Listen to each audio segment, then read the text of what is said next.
Hello guys, welcome to my YouTube channel mission for exam. Friends, हम यहाँ पर science के वेरी मोस्ट इम्पोर्टेंट 25 क्वेश्चंस करेंगे जो आपके आने वाले किसी भी एग्ज़ाम के लिए वेरी मोस्ट इम्पोर्टेंट हैं। लेकिन आपसे रिक्वेस्ट है कि आप हमारे चैनल पर नए हैं तो चैनल को सब्सक्राइब करें, बेल आइकन को प्रेस करना बिल्कुल ना भूलें, जिससे कि सभी नई आने वाली वीडियो सबसे पहले आपको प्राप्त हो। हमारी वीडियो कैसी लगी कमेंट कर हमें ज़रूर बताएं और वीडियो को अंत तक देखें। तो चलिए शुरू करते हैं। पहला क्वेश्चन है, गाय के दूध में किसके कारण पीलापन रहता है? तो किसके कारण रहता है? पहला ऑप्शन केसीन, बी कैरोटीन, सी लैसीन और डी कोई नहीं। तो देखिए इसका सही आंसर है हमारा बी कैरोटीन, यानी कि कैरोटीन के कारण गाय का दूध पीला होता है। तो इसका राइट आंसर बी होगा। वेरी मोस्ट इंपॉर्टेंट क्वेश्चन है और एग्जाम में पूछा जाता है। क्वेश्चन नंबर 2, HIV की खोज की थी। HIV की खोज किसने की थी ये हमें बताना है। पहला है कोल्फ ने, बी लुक मॉन्टेनियर ने, सी फ्लेमिंग ने और डी एडवर्ड जेनर ने। तो इसका सही आंसर होगा बी लुक मॉन्टेनियर ने। लुक मॉन्टेनियर ने HIV की खोज की थी, ये आपको ध्यान रखना है। इसका बी ऑप्शन सही होगा। फ्रेंड्स, यहाँ पर जितने भी आपको क्वेश्चन कराए जा रहे हैं वो सभी कई बार एग्जाम में आ चुके हैं और आगे भी आपको मिलेंगे। क्वेश्चन नंबर 3, पौधों में बाष्पोत्सर्जन दर के निर्धारण के लिए किस यंत्र का उपयोग किया जाता है? तो हमें यहाँ पर यंत्र बताना है किस यंत्र का प्रयोग किया जाता है। ए है पोटोमीटर, बी है पोरोमीटर, सी बैरोमीटर और डी टेंसियोमीटर। तो इसका जो राइट आंसर होगा वो ए होगा potometer. Very most important question है, ए इसका आंसर सही है, आपको ध्यान रखना है पोटोमीटर। उसके बाद क्वेश्चन नंबर 4, मानव त्वचा में पाया जाने वाला वर्णक है। देखिए ये क्वेश्चन कई बार एग्जाम में आ चुका है और आगे भी आएगा। तो ए ऑप्शन है इसका मेलानिन, बी है कैरोटीन, सी लाइकोपिन और डी फाइटोक्रोम। तो इसका सही आंसर होगा ए मेलानिन। इसकी सीधी भाषा में कह सकते हैं कि मानव का त्वचा रंग किसके कारण होता है? तो मेलानिन के कारण होता है, यानी ए ऑप्शन इसका राइट होगा। उसके बाद क्वेश्चन 5, डायलिसिस मशीन का आविष्कार किसने किया था? तो हमें बताना है किसने इसका आविष्कार किया था। ए है बोस ने, बी कोल्फ ने, सी ओपेरिन ने और डी फाइटोक्रोम ने।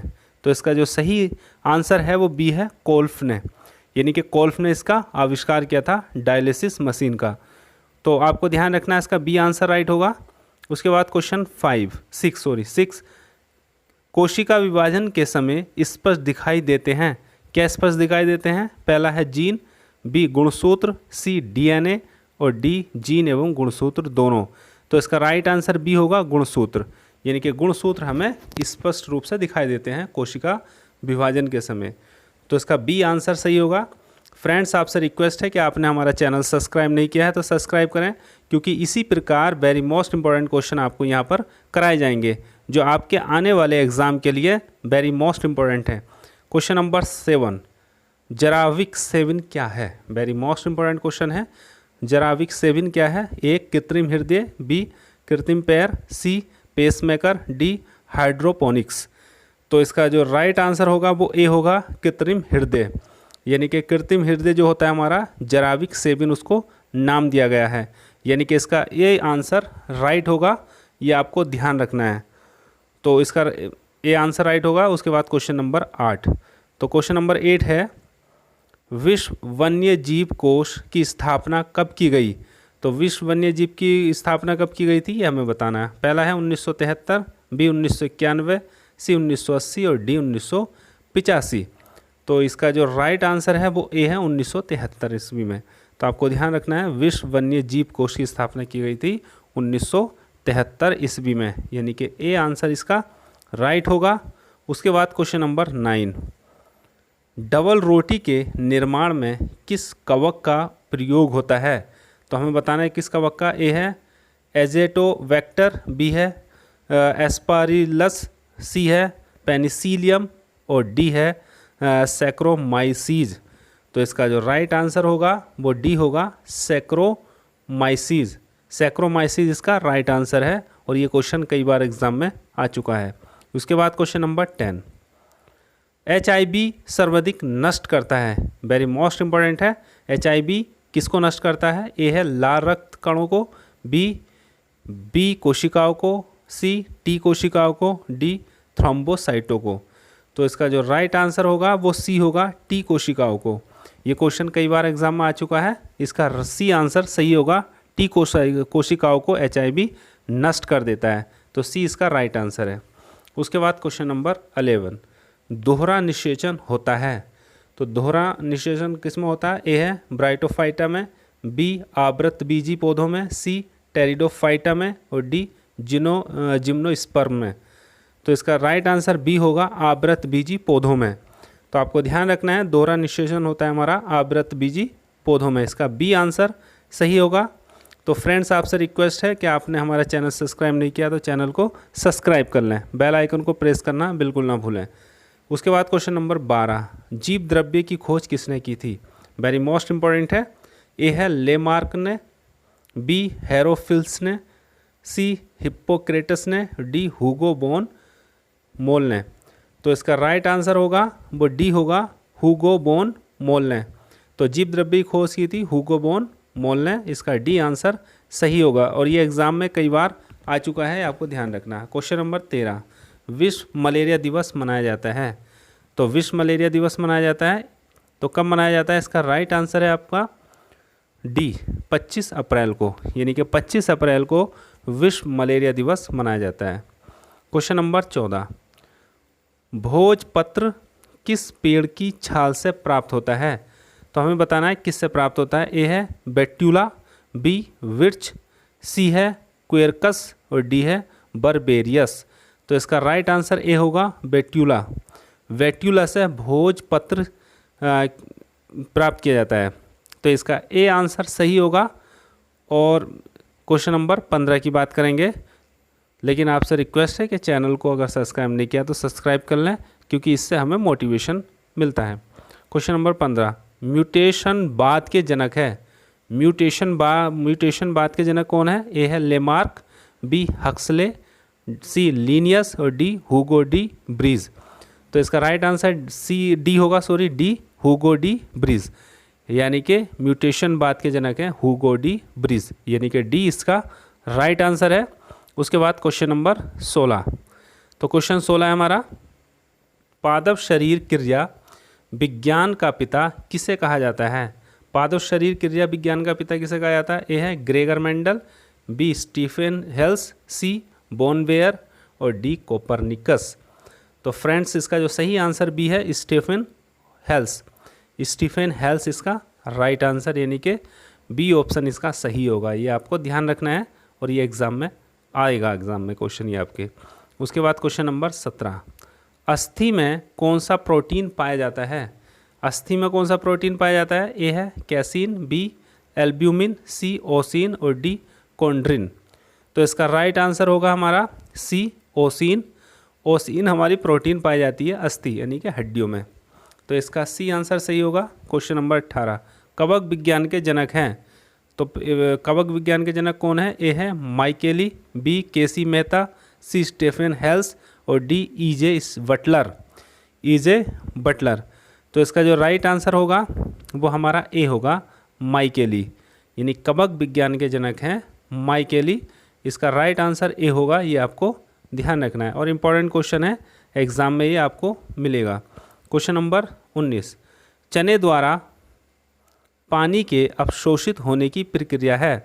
यानी कि चना जब हम सूखा हुआ पानी में डाल देते हैं और वो फूल जाता है तो वो क्रिया क्या है? पहला है विसरण, बी अंतःपरासरण, सी अंतःशोषण और डी बहिःपरासरण। तो हमें बताना है किस क्रिया के कारण चना पानी को सोखता है। तो इसका बी आंसर होगा अंतःपरासरण के कारण, यानी कि बी ऑप्शन इसका सही है, अंतःपरासरण। उसके बाद क्वेश्चन 20, शुगर बेबी किसकी प्रजाति है? वेरी मोस्ट इंपॉर्टेंट क्वेश्चन है फ्रेंड्स, एग्जाम में ये आपको मिलेगा। तो शुगर बेबी ए है गाजर की, बी तरबूज की, सी चुकंदर की, डी खरबूज की। तो इसका जो सही आंसर है वो बी है तरबूज की। शुगर बेबी जो प्रजाति है वो तरबूज की है, यानी कि बी आंसर इसका सही होगा। उसके बाद क्वेश्चन नंबर 21, यानी कि किसकी बात करेंगे? अम्ल वर्षा का मुख्य अवयव है। यानी कि जो अम्ल वर्षा होती है उसका मुख्य अवयव क्या है? ए है कार्बोनिक अम्ल, बी सल्फर डाइऑक्साइड, सी एसिटिक अम्ल, डी हाइड्रोक्लोरिक अम्ल। तो फ्रेंड्स इसका जो सही आंसर है वो बी है sulphur dioxide SO2। Sulphur dioxide SO2 अम्ल वर्षा का मुख्य अवयव है। उसके बाद क्वेश्चन 22, अधिक विकिरण के संपर्क में आने से रोग होता है। यानी कि अधिक मात्रा में विकिरण के संपर्क में आ जाए तो कौन सा रोग होगा? ए है कैंसर, बी स्कर्वी, सी रिकेट्स और डी टीबी। तो आपको फ्रेंड्स इसका जो सही आंसर वो ए है कैंसर, यानी कि ज़्यादातर स्किन कैंसर हो जाता है, यानी कि ए इसका आंसर सही होगा। उसके बाद क्वेश्चन नंबर 23 की, लेकिन फ्रेंड्स आपसे रिक्वेस्ट है कि आप हमारे चैनल को सब्सक्राइब करें, क्योंकि सभी इंपॉर्टेंट क्वेश्चन आपको यहाँ पर साइंस से संबंधित कराए जाएंगे। और भी टॉपिक आपको यहाँ पर कराए जाएंगे, लेकिन आप हमारे चैनल पर बने रहें। क्वेश्चन नंबर 23, चर्म रोग किस विटामिन की कमी के कारण होता है? यानी कि चर्म रोग जो होता है वो किस विटामिन की कमी के कारण होता है? ए ऑप्शन है vitamin B2, B vitamin B6, C vitamin B5 और डी विटामिन C। तो इसका जो सही आंसर है वो बी है विटामिन B6, यानी कि बी इसका राइट आंसर है। उसके बाद क्वेश्चन 24, कौन सी बीमारी प्रदूषण के कारण होती है या बढ़ जाती है? तो कौन सी बीमारी प्रदूषण से होती है? ए है स्कर्वी, बी हीमोफीलिया, सी ब्रोंकाइटिस और डी रियूमेटिज्म। तो इसका राइट आंसर होगा सी, यानी कि ब्रोंकाइटिस। ब्रोंकाइटिस ऐसी बीमारी है जो प्रदूषण के कारण होती है। तो इसका राइट आंसर सी होगा। ये आपको ध्यान रखना है, इंपॉर्टेंट क्वेश्चन है, एग्जाम में आता है। क्वेश्चन नंबर 25, कृत्रिम गर्भाधान के लिए सांड के वीर्य को किसमें सुरक्षित रखते हैं? तो 4 ऑप्शन है, यह है द्रव ऑक्सीजन में, बी शीतल जल में, सी द्रव्य नाइट्रोजन में और डी द्रव अमोनिया में। तो इसका जो सही आंसर है वो सी है द्रव नाइट्रोजन में। तो आपको ध्यान रखना, इंपॉर्टेंट क्वेश्चन है, द्रव नाइट्रोजन में इसको रखा जाता है, यानी कि राइट आंसर है इसका सी। क्वेश्चन नंबर 26, कौन सा रोग जीवाणु के कारण होता है? वेरी मोस्ट इंपॉर्टेंट है। तो जीवाणु कारण होता है, यानी बैक्टीरिया के कारण। ए है खसरा, बी मलेरिया, सी पोलियो और डी टीबी। तो इसका जो राइट आंसर होगा वो डी होगा टीबी, यानी टीबी बीमारी बैक्टीरिया के कारण होती है, और बाकी खसरा, मलेरिया और पोलियो ये वायरस के कारण होता है। तो इसका डी आंसर सही होगा। 26 का राइट आंसर है डी टीबी। तो दोस्तों यहाँ पर 26 वेरी मोस्ट इंपॉर्टेंट क्वेश्चन हमने कंप्लीट किए हैं, जो आपके आने वाले एग्ज़ाम के लिए वेरी मोस्ट इंपॉर्टेंट है। लेकिन आपसे रिक्वेस्ट है कि आपने हमारा चैनल सब्सक्राइब नहीं किया है तो चैनल को सब्सक्राइब करें, बेल आइकन को प्रेस करना बिल्कुल ना भूलें, जिससे सभी आने वाली वीडियो सबसे पहले आपको प्राप्त हो। और हमारी वीडियो कैसी लगी कमेंट कर हमें ज़रूर बताएं, और अगली वीडियो आप किस टॉपिक पर जाते हैं वो भी हमें बताएं। तो फ्रेंड्स आपसे रिक्वेस्ट है कि हमारे चैनल पर बने रहें। इसी के साथ धन्यवाद, जय हिंद।